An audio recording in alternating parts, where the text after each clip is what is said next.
Silk through Sauran. The Silk Road is known as the most famous trade route of ancient times, but in fact, it was a network of routes connecting East Asia to Southern Europe and the Middle East. It played a significant role in the movement of people and goods from about 130 BCE to the 13th century. The northern route of the Silk Road went right through the southern part of Kazakhstan, sustaining important cities like Sauran and helping them to develop.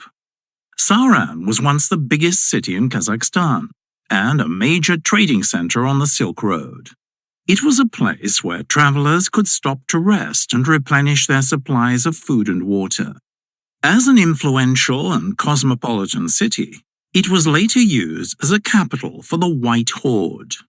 Nowadays, the ruins are a tourist attraction. The walls still stand 8 meters high in some places, and the city has been partly excavated. Archaeologists have found evidence of a mosque, a marketplace, and a sophisticated network of underground canals, showing the inhabitants were quite advanced. Sauran survived attack and siege, but it was slowly abandoned as people stopped using the Silk Road and started trading by sea routes. Now this once bustling city is quiet and empty, except for small tortoises and the occasional bird.